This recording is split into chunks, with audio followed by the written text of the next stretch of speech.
Le dernier quart d'heure de Smart Bourse, c'est le quart d'heure thématique avec ce soir une grande question. Est-ce que les crises successives depuis 2 ans, crise pandémique dont on est encore à peine sorti, plus crise géopolitique depuis à peine 2 mois maintenant, mais qui a déjà des effets importants sur les marchés et sur l'économie, est-ce que ces crises successives ralentissent ou accélère les enjeux liés à la transition énergétique ou à la transition écologique dans son ensemble?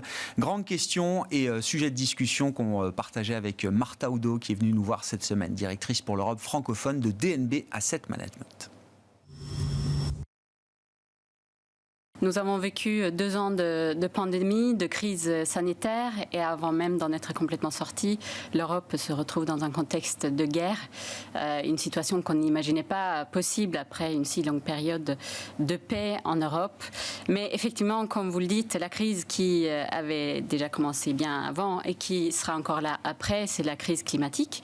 Et on commence aujourd'hui à comprendre, je pense, un peu plus de façon concrète les conséquences que le réchauffement climatique aura sur la planète. Et alors aujourd'hui, c'est vrai que la priorité politique est plutôt, donc avec la crise en Ukraine, l'indépendance énergétique, la sécurité énergétique. Et certains disent que voilà, les impératifs climatiques arrivent du coup en second plan.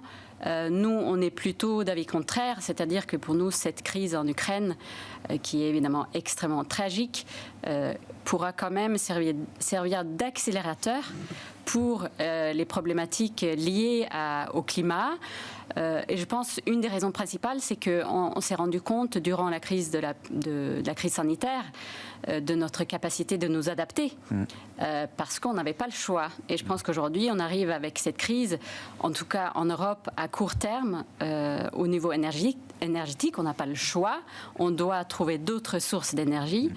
Et donc, voilà, on imagine que là-dedans, les énergies renouvelables reviennent sur le devant de la scène. Quand bien même il faut en passer pour un temps par la réouverture, par exemple, de quelques centrales à charbon, vous dites qu'il y a quand même une vraie convergence d'intérêts entre l'enjeu climatique et l'enjeu de souveraineté énergétique de l'Europe. Ce sont pas 2 thèmes qui s'opposent, ce sont au contraire 2 sujets qui convergent. C'est ça, Martha? C'est plutôt notre avis, oui. Et c'est vrai qu'avec les rapports du GIEC qui sont sortis, donc alors le 2e et 3e volet, malheureusement sortis pendant le 2e est sorti juste au début de l'invasion russe en Ukraine, donc passé quasiment inaperçu. Le 3e il y a quelques jours. Mais pour ceux qui les lisent, alors j'ai évidemment pas lu l'entier parce que c'est plusieurs milliers de pages, mais quand on lit les résumés, on se rend compte d'une part, alors le 3e rapport confirme effectivement que en termes d'augmentation de la température, on va atteindre 1,5 degré déjà en 2030 et pas en 2040, ce qui était le cas dans le premier rapport. Donc on se rend compte de l'urgence. L'urgence ne fait que s'accentuer. Exactement. Et le 3e rapport évoque un certain nombre de solutions, effectivement.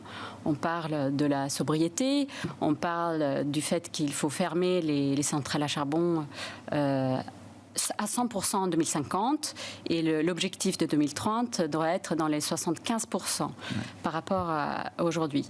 Mais surtout, je pense que l'une des conclusions du 3e rapport, c'est aussi les flux financiers. Pour dire que par rapport aux capitaux mondiaux aujourd'hui, il faudrait augmenter 3 à 6 fois les flux financiers vers la transition écologique. Si on parle de la question énergétique et notamment des énergies renouvelables, quelle est la position que vous adoptez chez DNB? Est-ce qu'il y a une ou des énergies du futur à privilégier par rapport à d'autres? Est-ce qu'en tant qu'investisseur, il y a des paris ou en tout cas des choix à faire sur le type d'énergie qui seront les plus importantes demain dans un mix énergétique renouvelable et renouvelé, Martha? Oui, c'est vrai que chez DNB, nous avons lancé nos stratégies dédiées au climat et à l'environnement en 1989. Ce qui nous intéresse, nous, ce sont les entreprises qui arrivent à contribuer véritablement à un meilleur environnement, un meilleur climat, Alors ça passe bien évidemment par les énergies renouvelables, mais pas seulement. Ça passe aussi par ce qu'on appelle l'efficacité énergétique. Et ça rejoint le thème de la sobriété. L'idée aujourd'hui, c'est...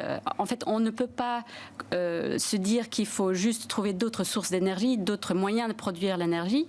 On est obligé, quelque part, si on prend en compte aussi la croissance démographique, de trouver des moyens de consommer moins. Donc l'efficacité énergétique, c'est un domaine où on trouve des entreprises extrêmement intéressantes. C'est un vrai thème à part entière. L'efficacité, la sobriété énergétique, comme vous dites, c'est un vrai thème. Tout à fait. Et alors, parmi les secteurs qu'on va regarder, on l'a déjà évoqué sur ce plateau, c'est l'éolien offshore. C'est un secteur qui est important d'un point de vue climatique parce qu'il faut diversifier le mix énergétique. C'est aussi un secteur qui est extrêmement intéressant pour les investisseurs parce que selon l'Agence internationale de l'énergie, l'éolien offshore doit être multiplié par 3 d'ici 2026. C'est dans 4 ans. Bien sûr, c'est demain. Voilà, c'est demain. Donc, il y a un potentiel de croissance qui est énorme dans ce segment. Alors, ce qui est intéressant, c'est qu'on peut trouver des entreprises intéressantes dans toute la chaîne de valeur. Donc, on peut mentionner par exemple le danois NKT. C'est un sous-traitant de câbles maritimes, en fait, qui permet de... À travers ce titre, on peut effectivement bénéficier de l'accélération de l'effort européen autour de l'indépendance énergétique. Donc c'est un titre qu'on trouve assez intéressant. Il n'y a pas que la partie visible, il n'y a pas que l'éolienne en tant que telle. Le câble qui permet de raccorder l'éolienne au réseau électrique, c'est aussi clé dans la chaîne de valeur. C'est ça. Après, le challenge pour l'éolien et l'éolien offshore, c'est l'octroi de permis, bien évidemment. Bon, ça, c'est quelque chose qui ralentit souvent les processus, mais la Commission européenne est actuellement en train de discuter sur des moyens de rendre cela un peu plus rapide comme processus. Quand on parle de nouvelles énergies, il y a également ce que certains appellent l'avènement de l'hydrogène. Et c'est vrai qu'on voit des puissances publiques qui sont prêtes à mettre des milliards comme jamais sur le développement de cette source de production d'électricité. Est-ce que tout est bon dans l'hydrogène ? Est-ce que là aussi, il y a des questions à se poser en tant qu'investisseur, Martin ? Oui, évidemment, l'hydrogène vert jouera un rôle très important dans la décarbonation, notamment des industries lourdes, notamment les transports terrestres comme maritimes. Mais c'est un secteur qui, en tout cas aujourd'hui, pour un investisseur, est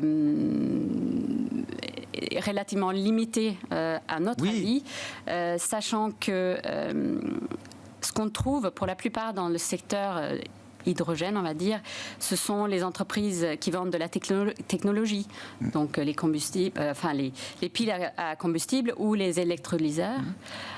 Donc c'est un environnement extrêmement compétitif qui pour nous va peut-être être avec le temps banalisé, commoditisé comme on dit en français. Et pour nous, ce qui est peut-être le segment le plus intéressant dans l'hydrogène, ce sont les entreprises qui sont un peu plus intégrées, c'est-à-dire qui arrivent qui ont accès à l'électricité renouvelable, qui possèdent leur production de l'hydrogène et qui en même temps ont des clients plus ou moins captifs.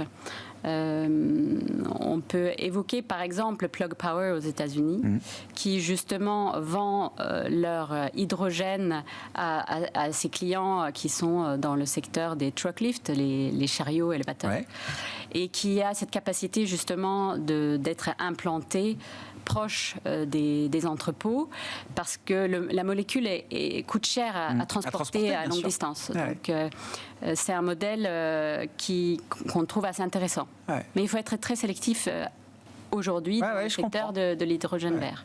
Et puis, Pour finir, revenons sur l'idée de la sobriété, de l'efficacité énergétique. Et là, qui est encore une fois un thème à part entière, Martha, et qui est surtout un thème transsectoriel. C'est-à-dire que cette idée de sobriété, on peut la retrouver et la décliner dans beaucoup de secteurs d'activité.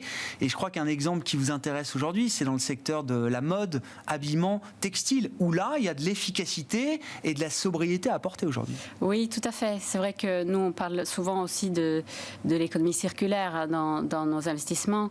Et c'est un thème qui va effectivement avec la sobriété.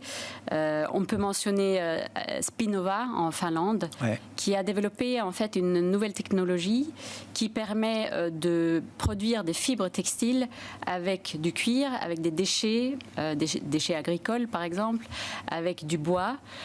Donc c'est une technologie très innovatrice qui commence à percer sur le marché. Ils ont assez récemment signé des contrats ou signé des partenariats avec H&M, avec Adidas. Ah oui, effectivement. Ouais. Donc c'est quelque chose qui pourra potentiellement révolutionner le secteur du textile. C'est une entreprise qui arrive à réduire du coup les émissions de presque 50% par rapport à l'industrie traditionnelle du textile. Ouais. Martha Oudot qui est venue évoquer ces sujets de transition énergétique, comment investir dans la transition énergétique pour être concret. Martha Oudot qui est avec nous en plateau donc cette semaine, directrice pour l'Europe francophone de DNB Asset Management. Voilà pour cette édition de Smart Bourse qui marque la fin de cette semaine écourtée avec un long week-end pascal de 4 jours. On se retrouve donc mardi en direct à 12h30 sur Bismart.